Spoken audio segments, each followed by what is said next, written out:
Hi, and welcome everybody. Thank you so much for joining me today. This is my first class, the first time I'm doing this. I'm going to be running a video series called Coping with COVID-19. We're all facing this together. Today's lesson is called Grounding Amidst the Storm. We're going to be talking about some techniques, some methods that you guys can use to help you cope and help you ground yourself during this pandemic. So I'm going to start off with telling you a little bit of the purpose of the class. I'm going to tell you a little bit about myself and who I am. And then we're going to get right to the theme, grounding amidst the storm, as I already mentioned. So here we go. So we're all stressed and anxious and overwhelmed. And you're probably wondering, now what? So learning effective coping skills are really important and really helpful right now. So the skills that I'm teaching are based on a therapy model called Acceptance and Commitment Therapy, otherwise known as ACT.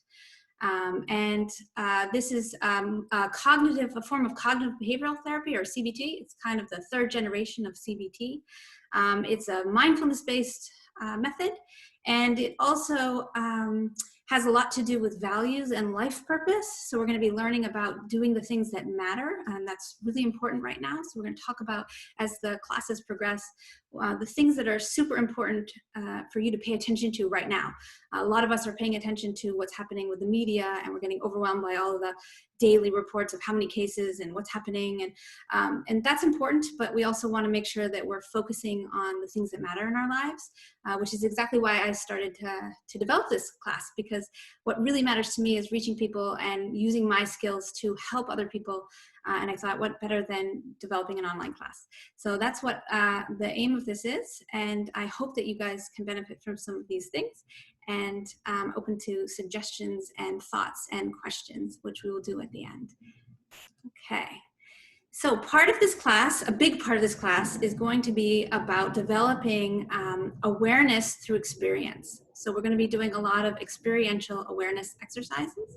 And that means that I'm going to be asking you guys to actually practice with me. So we're going to do some of these things together, and I'll give you an example of why this is so important. I want you to imagine right now that I say to you, you've never driven a car before, and I say to you, I am going to teach you how to drive a car. And you say, yes, I'm ready to go. And as you're stepping into the car, I say, no, hold on a second. We're actually not getting in the car. I'm going to give you this tutorial book, and you're going to watch these YouTubes, and then you're going to be good to go. You're going to be able to get in the car. And you'd look at me like I was absolutely insane, because without the experience of actually sitting in the car, driving yourself, pressing the gas and the brake and steering, you would have no idea how to actually do it. So I want you to think about that when you think about doing these exercises. You can read about it in a book, you can understand the concepts, the theory, but without actually practice, you won't know how to drive, so to speak. Okay, so I'm welcoming you guys to follow along. I encourage you to bring a pen and paper, because sometimes there's going to be some writing tasks to do during class. I recommend that you practice once or twice a day. Usually the exercises that I'm going to be offering are really short, a couple minutes. You can make them longer if you want, but usually spending 1 to 2 minutes per day, 1 to 2 times a day is enough. And then I'm going to be sending a lot of extra reading materials, short reading materials, and probably a lot of videos. I haven't decided that format yet, but you're going to get a few things in your inbox. No, probably not in the inbox. I'm probably going to find a way to get them to you. Probably the links on the YouTube. Yeah, we'll figure that out. But follow along as we go with all that. Okay, so tell you a little bit about myself and why I am actually qualified to teach some of these skills. So I'm an integrative therapist, and I have a private psychotherapy practice. I've been practicing psychotherapy with individuals and couples since 2007, so I've got 13 years under my belt. And I work with individuals and with couples. I also was a mindfulness trainer for groups between 2010 and 2016. Also taught mindfulness within international schools, taught the teachers and staff. And I'm an acceptance and commitment therapy, or otherwise known as ACT practitioner. And what that means is that I have training in ACT, but I also practice it myself. So I use all of the methods that I'm teaching you today and in the coming days and weeks. I use them all myself to help me when I'm struggling with difficulty.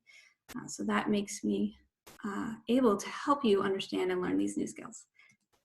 Okay, so today I want to introduce the idea of some of the things that we need in order to cope around the idea of threat. So we're going to be talking today a little bit about our threat detection system, otherwise known as a fight or flight response. And this is important to understand your own fight or flight response because in order to be able to cope with anxiety, you need to understand some of the body sensations that you experience, some of the physiological things that happen to your body when you're under threat, and why and how that is important, because when you understand that and when you can recognize the symptoms within yourself, you have a much better way of being able to cope with it because you can understand what is actually happening. So when I'm talking about threat, I'm not only talking about a physical threat. Right now, we're under a physical threat with the pandemic. We are faced with something that can make us physically ill, and that is a physical threat. But we also have psychological threats that set off our fight or flight response as well. And that's more, that has to do with our emotion regulation system, which is also a social engagement system. So not only are we talking about the fight or flight, but we're also talking about how we socially engage with others. And what's really important to understand about our social engagement system is that we need others to help us regulate our nervous systems, our emotions. And we call this co-regulation. And co-regulation is, if you imagine a newborn baby or a baby that's about old enough to smile, a few months old, and they can smile, and you kind of hold that baby and you look at that baby and you smile and you go, oh, that the baby will smile back at you and go, ah. And if you were to look at the baby and kind of grimace, the baby might start crying. So that's an example of how we're helping the baby regulate their emotion. They're regulating through what they observe in us. So we humans are very much attuned to the body signals, the facial expression, the tone of voice, the actions of others to help regulate our nervous system.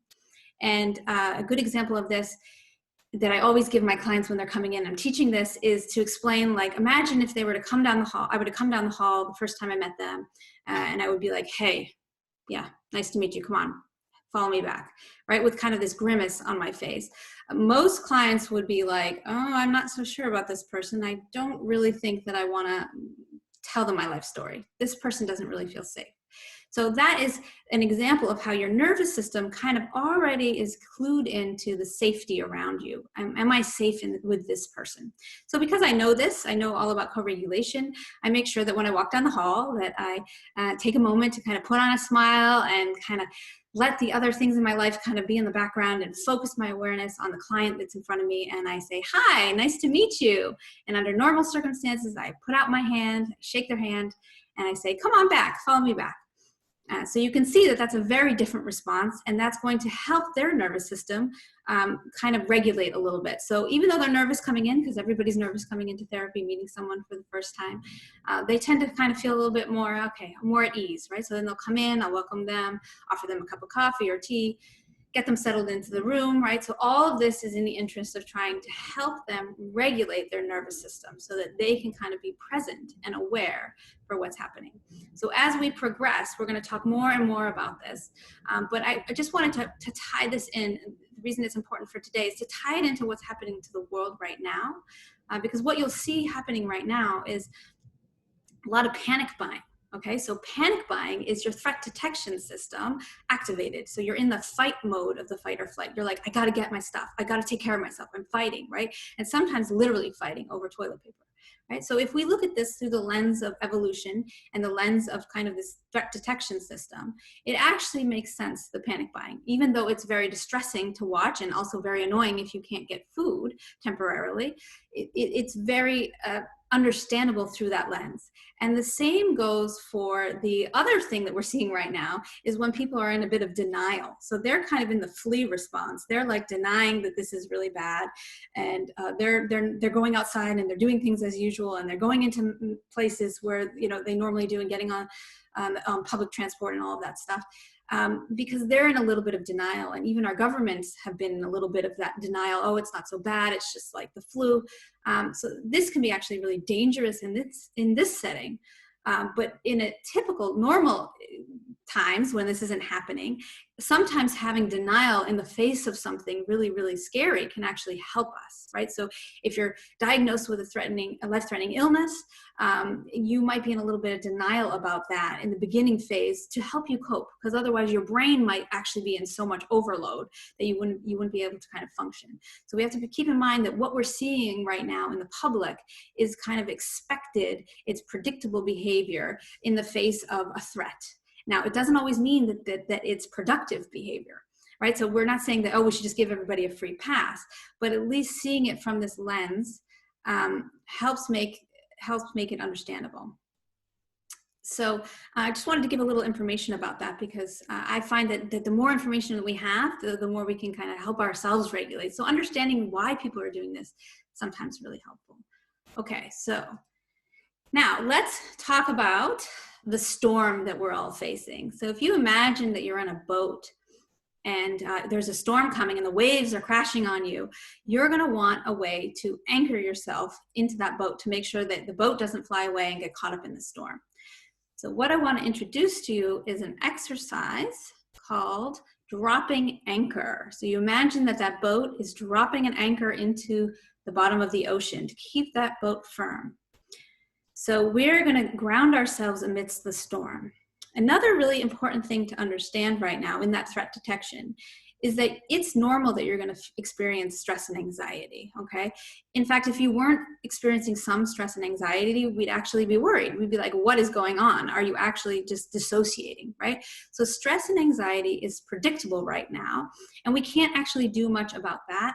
However, what we can do is help ourselves learn strategies how to cope amidst the storm. Okay, so I wish I could wave a magic wand and take all the stress and anxiety away from you right now. But unfortunately, because you're in this threat response, you're facing a real threat, that's actually impossible to do. And anyone who promises that they can do that for you, I would be really wary, because you are wired right now to be a little bit anxious, to notice that you're having difficulty focusing on work, noticing that you're less patient with the people around you, noticing that maybe you're having trouble sleeping, noticing maybe that you're just feeling generally keyed up, right? So we want to keep in mind that that is all normal response to a threat. However, that doesn't mean that we want to just kind of like fall to the floor and do nothing, right? We want to help you develop skills on how to cope with that.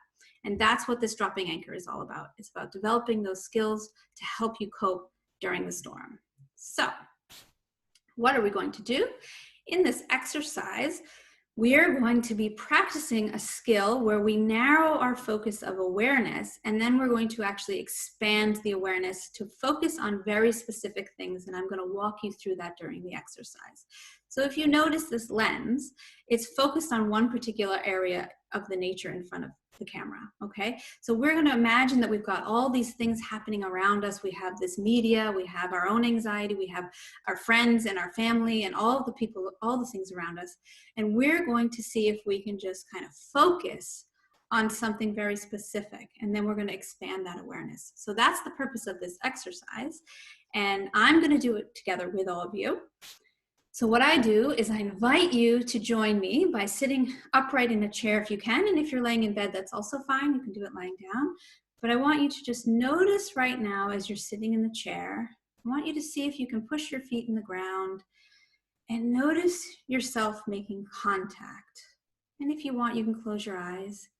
And you can notice yourself making contact with the floor and kind of pushing your feet into the floor. And then noticing, you'll notice that my voice is slowing down. I'm noticing thoughts in my mind. So just notice the thoughts passing through your mind. Just noticing, and I've just given you a whirlwind of information, and your mind is probably pretty busy. Just noticing those thoughts that are going through your mind.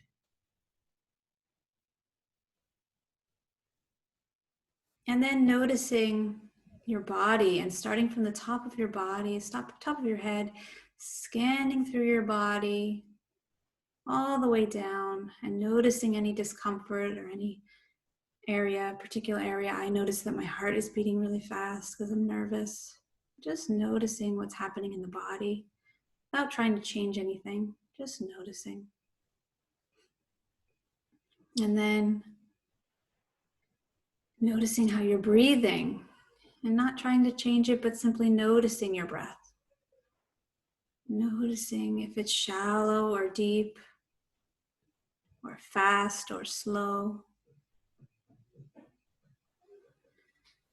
And then in a moment, I'm going to ask you to open your eyes and reorient yourself to the room that you're sitting in. And you can notice me on the screen and kind of notice what's happening. And then we're going to shift our awareness to focusing on 5 things that you can see in the room you're in. So notice those things, and in your mind, name those things out loud. So start to look around the room and notice what you can see. 5 things.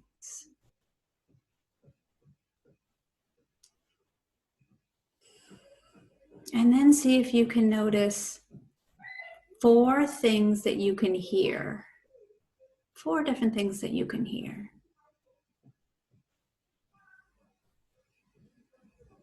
And then notice 3 things that you're touching.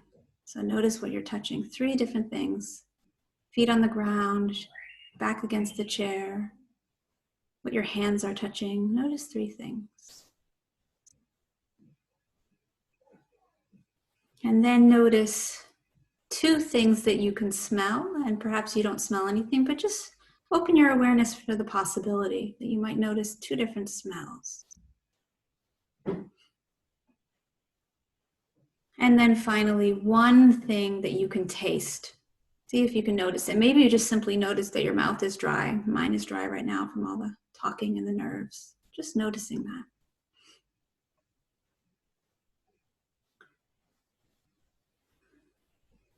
And then to conclude this exercise, kind of just move your body a little bit. Kind of notice now, expand your awareness from the 5 senses to just the body as a whole. And you might stretch out your arms and just kind of stretch your neck and just kind of stretch and notice how you were able to kind of zoom in on these specific things. So even though all of this stuff is happening, you're able to focus on 1 thing at a time, right? So we can actually turn our awareness to focus on other things. So you notice how you were able to change your awareness from the 5 things that you could see, and then you shifted to 4 things you could hear, and then you moved to 3 things that you could touch, 2 things that you could smell, and 1 thing that you could taste. So notice how the mind has the ability to shift your awareness from thing to thing to thing to thing. Right? So sometimes when we're in a storm and we're having a panic attack even, we get so consumed by it, we feel like that's all that's happening. That's the only thing that we can focus on. But in reality, when we can train these skills, we can actually learn to focus our awareness on other things, and that helps ground us. So actually practicing the 5, 4, 3, 2, 1, this is actually a wonderful thing you can do when you're experiencing panic, okay? This is what we train our clients to do in the midst of panic, is to actually start to ground yourself with the 5, 4, 3, 2, 1. And that helps people realize that, yes, they're in the midst of a storm. Yes, all this stuff is happening, but they can also ground themselves in their awareness of other things. So that's 1 tip. And we're going to be talking more about this and expanding this skill in the coming days and weeks. So what we've learned through this is that you can't stop the waves, but you can learn to surf. And this is my absolute favorite Jon Kabat-Zinn quote. And if you don't know who Jon Kabat-Zinn is, he is the founder of kind of the modern day mindfulness movement. He's the one that developed Mindfulness-Based Stress Reduction, or MBSR, which is kind of the course that went on to develop into Mindfulness-Based Cognitive Therapy, MBCT. So those courses are very similar. And he's the one who founded that class. And this is my favorite quote, because I love the idea that you can't stop these storms from coming. We can't stop this pandemic, but we can learn how to surf. So we can learn how to cope amidst all of this. So that is what I have for you today. And what I'd like to do is I'd like to finish off this class today with a short compassion exercise. This is actually something I typically do at the end of the MBCT course, once we've developed kind of a group dynamic. However, I think it's really relevant to what's happening today. So I'd like to do it now. And if you'll join me, I'm going to invite you now to close your eyes. And I'm going to actually start this exercise with the sound of a bell, and I'm going to finish the exercise with the sound of a bell. So I'm going to begin this right now, and all you have to do is close your eyes and follow along.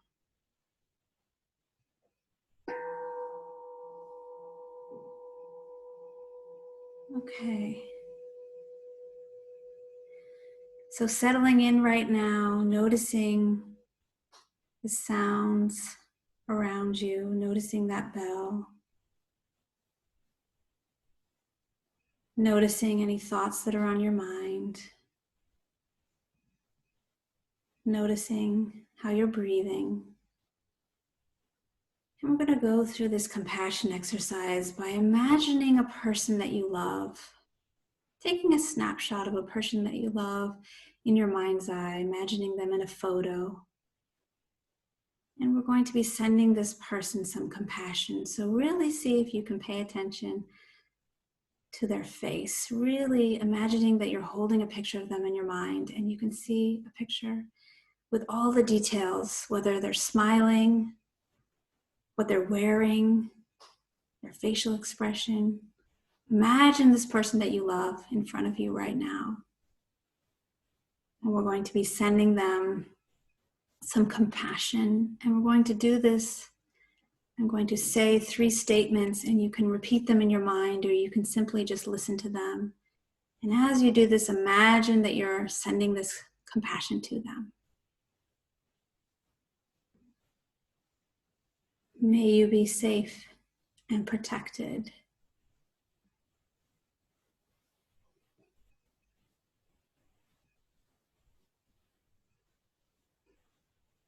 May you be healthy and strong.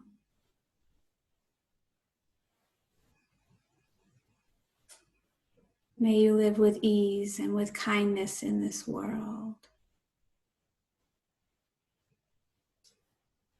And just noticing any thoughts or feelings that come up as you send this loved one some compassion.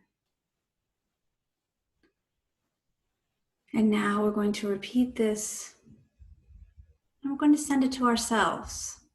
I'm going to repeat these statements as we send this compassion to ourselves, because everybody needs a bit of compassion right now, including you. May I be safe and protected.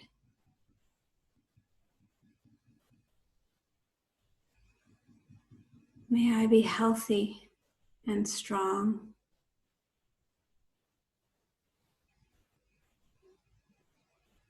May I live with ease and comfort in this world.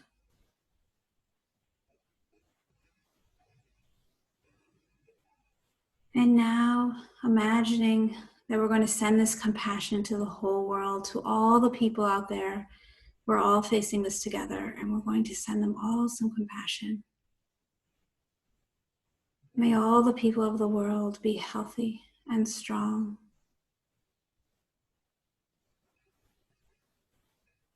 May all the people in the world be safe and protected.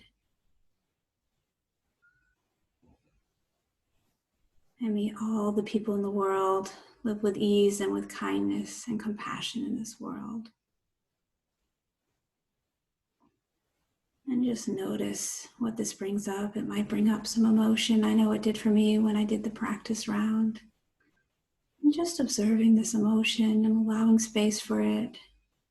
And knowing that this emotion is a sign of your compassion for yourself and for others. In service of being compassionate and present. And in a moment, you'll hear the sound of the bell, and seeing if you can stay with the bell until you no longer hear it. And then when you're ready, you may open your eyes.